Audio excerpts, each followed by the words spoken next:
நேரத்தின் மகத்துவத்தை அறிந்து கர்மத்தின் ரகசியத்தில் கவனம் செலுத்துங்கள். பற்றறற்றவர் எவரடி ஆகுங்கள்.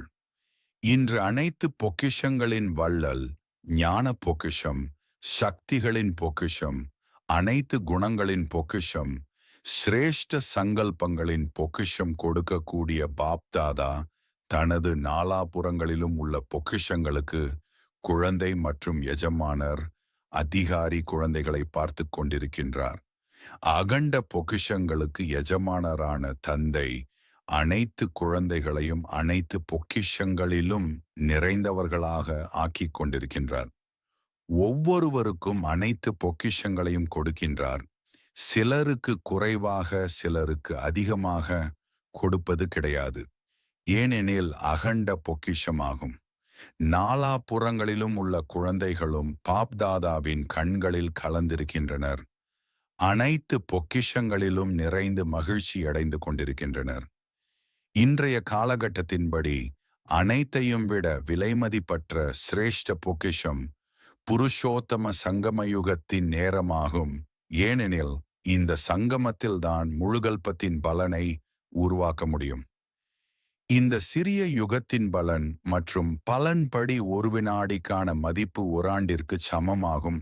அந்த அளவிற்கு இந்த நேரம் விலை மதிப்பற்றதாகும். இந்த நேரம்தான் பாடப்பட்டிருக்கிறது, இப்பொழுது இல்லையேல் எப்பொழுதும் இல்லை. ஏனெனில் இந்த நேரம்தான் பரமாத்மாவின் பாகம் இருக்கிறது. ஆகையால் இந்த நேரத்தை வைரத்திற்கு சமமானது என்று கூறப்படுகிறது. சத்யுகம் தங்கயுகம் என்று கூறப்படுகிறது. ஆனால் இந்த நேரம் சங்கமயுகம் வைரத்திற்கு சமமானது. மேலும் குழந்தைகளாகிய நீங்கள் அனைவரும் வைர வாழ்க்கையின் அனுபவி ஆத்மாக்களாக இருக்கிறீர்கள். இந்த நேரத்தில்தான் நீண்ட காலம் காணாமல் போயிருந்த ஆத்மாக்கள் பரமாத்ம சந்திப்பு, பரமாத்ம அன்பு, பரமாத்ம ஞானம், பரமாத்ம பொக்கிஷங்களின் பிராப்திகளுக்கு அதிகாரிகளாக ஆகிறீர்கள். முழு கல்பத்திலும் தேவாத்மாக்கள், மகான் ஆத்மாக்கள் இருக்கின்றனர். ஆனால் இந்த நேரத்தில் பரமாத்ம ஈஸ்வரிய குடும்பத்தினர்களாக இருக்கிறீர்கள். ஆகையால் எந்த அளவிற்கு இந்த நிகழ்கால நேரத்தின் மதிப்பு இருக்கிறதோ, இந்த மதிப்பை அறிந்து தன்னை எவ்வளவு சிரேஷ்டமாக்கிக் கொள்ள விரும்புகிறீர்களோ அவ்வளவு ஆக்கிக் கொள்ளுங்கள். நீங்கள் அனைவரும் கூட இந்த மகான் யுகத்தில் பரமாத்ம பாக்கியத்தை பலனாக அடையக்கூடிய பத்மாபதம் பாக்கியவான்கள் அல்லவா? இவ்வாறு தனது சிரேஷ்ட பாக்கியத்தின் ஆன்மீக போதை மற்றும் பாக்கியத்தை அறிந்து அனுபவம் செய்து கொண்டிருக்கிறீர்கள் தானே? குஷி ஏற்படுகிறது அல்லவா? உள்ளத்தில் என்ன பாடல் பாடுகிறீர்கள்? ஆஹா, எனது பாக்கியம்! ஆஹா! ஏனெனில் இந்த நேரத்தின் சிரேஷ்ட பாக்கியத்தின் முன் வேறு எந்த யுகத்திலும் இப்படிப்பட்ட சிரேஷ்ட பாக்கியம் பலனாக அடைய முடியாது. எனவே கூறுங்கள், சதா தனது பாக்கியத்தை நினைவில் வைத்துக்கொண்டு மகிழ்ச்சி அடைகிறீர்கள் அல்லவா? அடைகிறீர்களா? சதா மகிழ்ச்சி அடைகிறோம் என்று நினைப்பவர்கள் அவ்வப்பொழுது அடைபவர்கள் அல்ல, சதா மகிழ்ச்சி அடைபவர்கள். கை உயர்த்துங்கள். சதா சதா சதா என்ற வார்த்தையை கோடிட்டுக் கொள்ளுங்கள். இப்பொழுது டிவியில் உங்களது போட்டோ வந்து கொண்டிருக்கிறது. சதா என்று கூறுபவர்களின் போட்டோ வந்து கொண்டிருக்கிறது. வாழ்த்துக்கள். தாய்மார்கள் கை உயர்த்துங்கள், சக்திகள் உயர்த்துங்கள். இரட்டை அயல் நாட்டினர் எந்த வார்த்தை நினைவில் வைத்துக் கொள்வீர்கள்? சதா அவ்வப்பொழுது என்பவர்கள் தாமதமாக வரக்கூடியவர்கள் ஆவர். பாப்தாதா முன்பே கூறியிருக்கின்றார், நேரம் மிக தீவிர வேகத்தில் முன்னேறி கொண்டிருக்கிறது. நேரத்தின் வேகத்தை அறிந்து கொண்டவர்கள் தன்னையும் சோதனை செய்யுங்கள். மாஸ்டர் சர்வ சக்திவான் ஆகிய எனது வேகம் எப்படி இருக்கிறது? அனைவரும் முயற்சி செய்து கொண்டுதான் இருக்கிறோம். ஆனால் பாப்தாதா எதை பார்க்க விரும்புகின்றார்? ஒவ்வொரு குழந்தையும் தீவிர முயற்சியாளர். ஒவ்வொரு பாடத்திலும் நேர்மையுடன் தேர்ச்சி பெறுபவர்களா அல்லது வெறும் தேர்ச்சி பெறுபவர்களா? தீவிர முயற்சியாளர்களின் விசேஷ இலட்சணம் இரண்டாகும். ஒன்று பற்றற்று நஷ்டமோகா இருப்பது, இரண்டாவது எவரடி முதலில் பற்றற்று இருப்பது. இந்த தேக உணர்வு தேக அபிமானத்தில் பற்றற்று இருக்க வேண்டும். மற்ற விஷயங்களில் பற்றற்று இருப்பது எந்த கடினமும் இல்லை. தேக உணர்வின் அடையாளம் வீண் சங்கல்பம், நேரத்தை வீணாக்குதல். சுயம் இந்த சோதனை செய்ய முடியும். சாதாரண நேரமும் நஷ்டமோகாவாக இருக்க விடாது. எனவே சோதனை செய்யுங்கள். ஒவ்வொரு வினாடி, ஒவ்வொரு சங்கல்பம், ஒவ்வொரு காரியம் வெற்றியுடையதாக இருந்ததா? ஏனெனில் சங்கமயுகத்தில் தந்தையின் விசேஷ வரதானம் இருக்கிறது. வெற்றி உங்களது பிறப்புரிமையாகும். ஆக அதிகாரம் எளிதாக அனுபவம் ஏற்படுத்தும். பிறகு எவரெடி எவரெடி என்றால் எண்ணம் சொல் செயல் சம்பந்தம் தொடர்பில் நேரத்தின் கட்டளை திடீரென்று நடந்தால் எவரெடியாக இருக்க வேண்டும். திடீரென்று நடந்தே தீரும். உங்கள் தாதியை பார்த்தீர்கள் திடீரென்று எவரெடி. ஒவ்வொரு சுபாவத்தில் ஒவ்வொரு காரியத்திலும் ஈஸியாக இருந்தார். சம்பந்தங்களில் ஈசி, சுபாவத்தில் ஈசி, சேவையில் ஈசி, திருப்திப்படுத்துவதில் ஈசி, திருப்தியாக இருப்பதில் ஈசி. அதனால்தான் பாப்தாதா நேரத்தின் அருகாமையை அடிக்கடி நினைவுபடுத்திக் கொண்டிருக்கின்றார். சுய முயற்சிக்கான நேரம் மிக குறைவாக இருக்கிறது. ஆகையால் தனது சேமிப்பு கணக்கை சோதியுங்கள். பொக்கிஷங்களை சேமிப்பதற்கு 3 விதிகள் முன்பே கூறியிருக்கிறேன், மீண்டும் கூறிக்கொண்டிருக்கின்றேன். அந்த 3 விதிகளை தனக்குள் சோதியுங்கள். 1. சுய முயற்சியின் மூலம் பொக்கிஷங்களை பலனாக அடைவது, பிராப்திகளை சேமிப்பது. 2. திருப்தியாக இருப்பது. இதிலும் சதா என்ற வார்த்தை சேர்த்துக் கொள்ளுங்கள். மேலும் அனைவரையும் திருப்திப்படுத்த வேண்டும். இதில் புண்ணிய கணக்கு சேமிப்பாகும். மேலும் இந்த புண்ணிய கணக்கு அநேக பிறவியின் பலனுக்கு ஆதாரமாக இருக்கிறது. 3. சதா சேவையில் களைப்பற்று சுயநலமன்றி மற்றும் பரந்த உள்ளத்துடன் சேவை செய்வதாகவும், இதில் யாருக்கு சேவை செய்கிறீர்களோ அவர்களிடமிருந்து தானாகவே ஆசீர்வாதங்கள் கிடைக்கிறது. இந்த 3 விதிகள் சுயமுயற்சி, புண்ணியம் மற்றும் ஆசீர்வாதம், இந்த 3 கணக்கு சேமிப்பாகி இருக்கிறதா?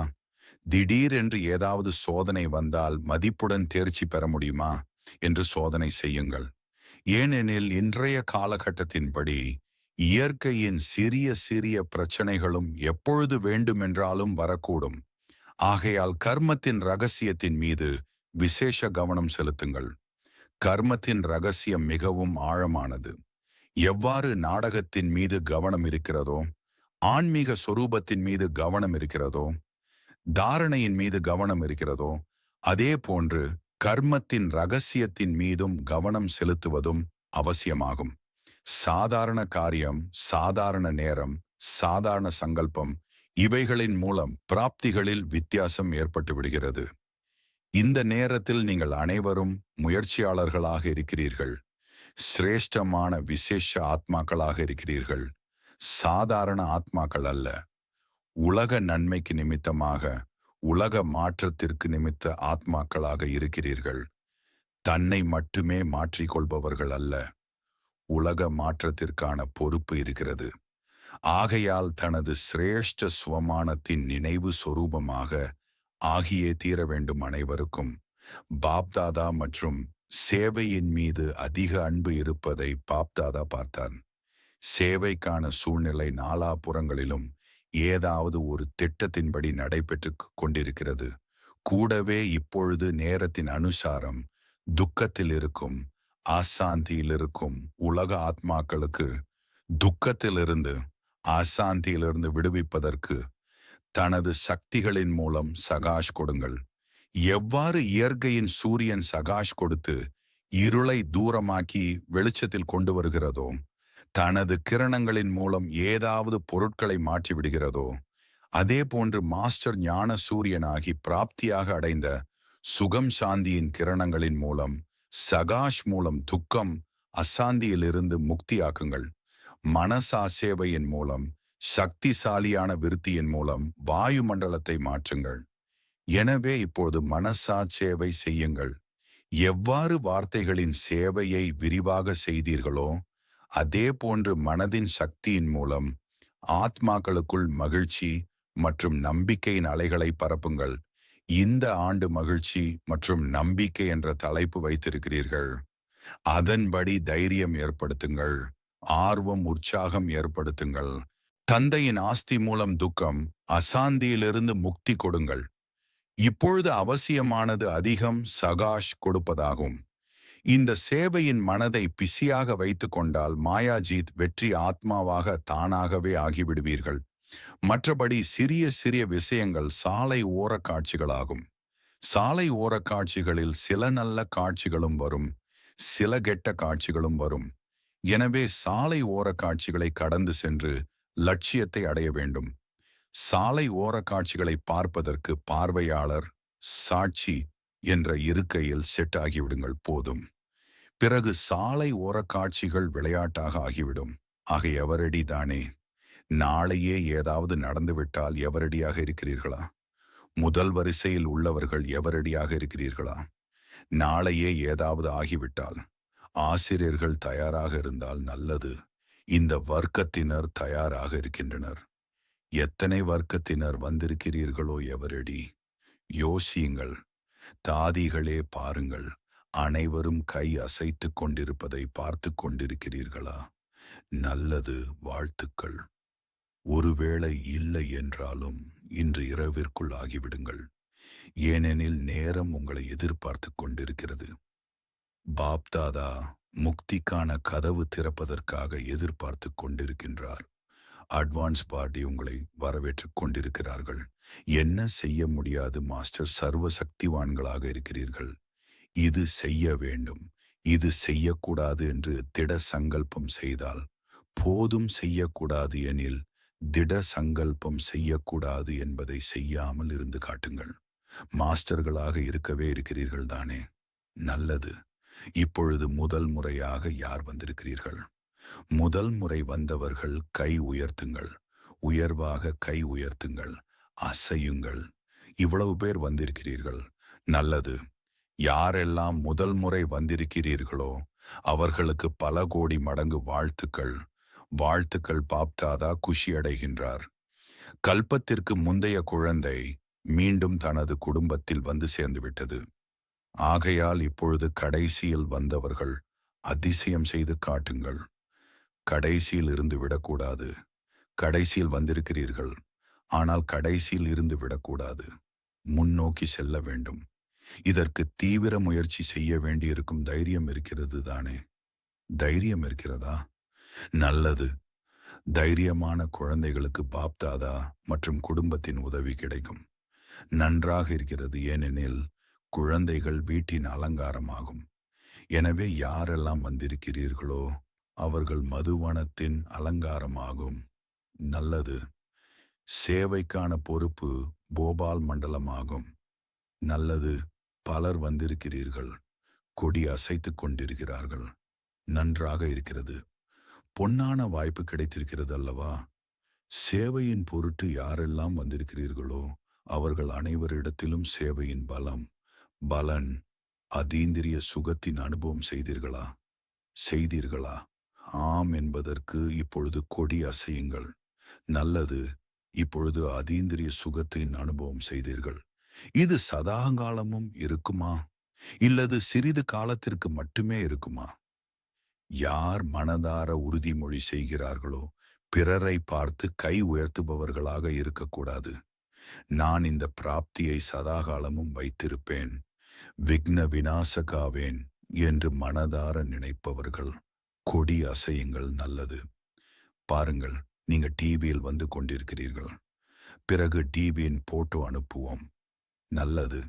இவ்வாறு வாய்ப்புகளை ஏற்படுத்தி கொடுப்பதும் மிக நன்றாக இருக்கிறது. வாய்ப்புகளையும் மிக குஷியாக எடுத்துக்கொள்கிறீர்கள். மேலும் மண்டல வாரியாக அனைவருக்கும் திறந்த மனதுடன் வருவதற்கான அழைப்பு கிடைத்து விடுகிறது. நன்றாக இருக்கிறது. இப்பொழுது என்ன அதிசயம் செய்வீர்கள்? 2008 உங்களை வெளிப்படுத்தி காட்டுவோம். நல்லது. ஒருவருக்கொருவர் உதவி செய்து இந்த உறுதிமொழியை நிறைவேற்றுங்கள். கண்டிப்பாக செய்வீர்கள். மாஸ்டர் சர்வ சக்திவான்களுக்கு எந்த ஒரு உறுதிமொழியையும் கடைபிடிப்பது ஒரு பெரிய விஷயம் கிடையாது. திடதாவை கூடவே வைத்து கொண்டால் போதும். திடதாவை விட்டுவிடக்கூடாது. ஏனெனில் திடதா வெற்றிக்கான சாவியாகும். எங்கு திடதா இருக்கிறதோ அங்கு வெற்றி கண்டிப்பாக இருக்கும். இவ்வாறு இருக்கிறீர்கள் தானே? செய்து காட்டுங்கள். பாப்தாதாவிற்கும் குஷி இருக்கிறது. நன்றாக இருக்கிறது. பாருங்கள், எத்தனை பேருக்கு வாய்ப்பு கிடைக்கிறது. பாதி வகுப்பு சேவை செய்பவர்களாக இருக்கின்றனர். நன்றாக இருக்கிறது. பாருங்கள், சாகார பாபா இருந்த நேரத்தில் இவர், மகேந்திரன் சகோதரர், மிக நல்ல பாகம் நடித்தார். முதல் அருங்காட்சியகம் தயார் செய்தார். பாருங்கள், சாகார தந்தையின் ஆசிர்வாதம் முழு மண்டலத்திற்கும் இருக்கிறது. இப்பொழுது ஏதாவது புதியது செய்து காட்டுவீர்கள். இப்பொழுது அதிக நேரம் ஆகிவிட்டது. எந்த புது கண்டுபிடிப்பும் உருவாக்கப்படவில்லை. வர்க்க துறை சேவையும் இப்பொழுது பழையதாக ஆகிவிட்டது.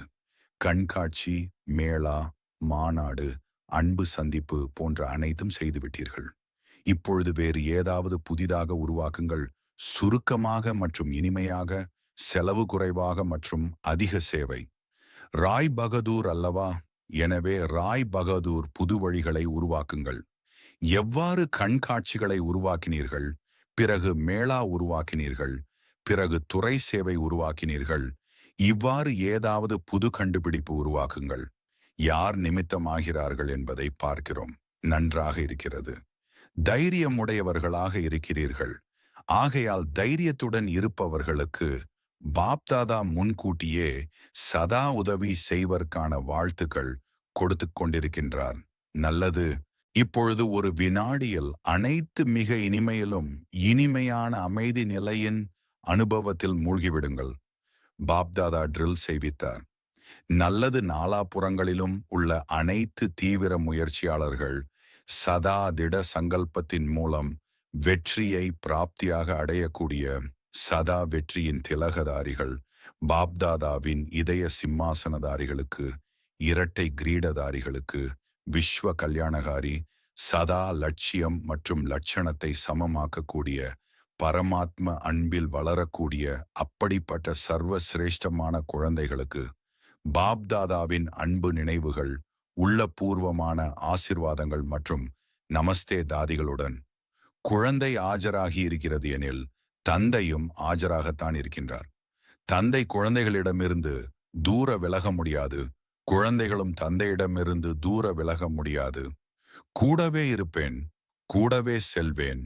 அரைகல்பம் பிரம்மா பாபாவின் கூடவே இருப்பேன் என்ற உறுதிமொழி இருக்கிறது. தாதி ஜானகி கூறினார், அவரும் எனக்குள் கலந்திருந்து கூடவே இருக்கின்றார். உங்களுடைய இந்த அனுபவம் சரிதான். இப்பொழுது உத்தரவாதம் இருக்கிறது. ஆனால் எப்போது ராஜ்யம் செய்வீர்களோ அப்போது வரமாட்டோம். பார்ப்பதற்கும் யாராவது வேண்டுமல்லவா? மனம் மேலே எப்படி செலுத்துவது? நாடகத்தில் பாகம் இருக்கிறது. பிரம்மா பாபா கூட இருப்பார் அல்லவா? பாருங்கள், நாடகம் என்ன செய்கிறது? வரதானம். சத்தியத்தின் மூலம் ஒவ்வொரு காரியம் அல்லது வார்த்தையில் ராயல்டி காண்பிக்கக்கூடிய முதல் டிவிஷனுக்கு அதிகாரியாகுக. சத்தியம் என்றால் சதா தனது உண்மையான சொரூபத்தின் நினைவு. இதன் மூலம் ஸ்தூல முகத்திலும் ராயல்டி வந்துவிடும். ராயல் என்றால் ஒரு தந்தையை தவிர வேறு யாரும் இல்லை. இந்த நினைவின் மூலம் ஒவ்வொரு காரியம் அல்லது வார்த்தையில் ராயல்டி தென்படும். யாரெல்லாம் சம்பந்தத்தில் வருவார்களோ அவர்களுக்கு ஒவ்வொரு காரியத்தில் தந்தைக்கு சமம் சரித்திரத்தின் அனுபவம் ஏற்படும். ஒவ்வொரு வார்த்தையில் தந்தைக்கு சமம் அதாரிட்டி மற்றும் பிராப்தியின் அனுபவம் ஏற்படும். அவர்களது சகவாசம் சத்தியமானதாக இருக்கின்ற காரணத்தினால் தங்கம் போன்று வேலை செய்யும். இவ்வாறு சத்தியமான ராயல் ஆத்மாக்கள் தான் முதல் டிவிஷனுக்கு அதிகாரிகளாக ஆகிறார்கள். ஸ்லோகன். சிரேஷ்ட காரியத்தின் சேமிப்பை அதிகப்படுத்தும் பொழுது விகர்மத்தில் கணக்கழிந்துவிடும். அவ்வியக்த சமிக்ஞை, அசரீரி அல்லது விதேகி நிலையின் பயிற்சியை அதிகரியுங்கள். நாலாபுறங்களிலும் குழப்பம் இருக்கும். மனிதர்களின் இயற்கையின் குழப்பம் அதிகரிக்கவே செய்யும். அப்படிப்பட்ட நேரத்தில் பாதுகாப்பிற்கான சாதனம் வினாடியில் தன்னை விதேகி, அசரீரி அல்லது ஆத்மாபிமானியாக ஆக்கிக் கொள்ளுங்கள். இடையிடையில் வினாடியில் மனம் புத்தியை எங்கு விரும்புகிறேனோ அங்கு நிலைக்கச் செய்ய முடிகிறதா என்று சோதனை செய்யுங்கள். இதைத்தான் சாதனை என்று கூறப்படுகிறது. குறிப்பு: இன்று மாதத்தின் 3வது ஞாயிற்றுக்கிழமை. அனைத்து ராஜயோகி தபஸ்வி சகோதர சகோதரிகள் மலை 6:30 முதல் 7:30 வரை விசேஷ யோக பயிற்சியின் போது தனது சுபபாவனையின் சிரேஷ்ட விருத்தியின் மூலம் மனதில் மகாதானி ஆகிய அனைவருக்கும் பயமற்று இருப்பதற்கான வரதானம் கொடுக்கும் சேவை செய்யவும்.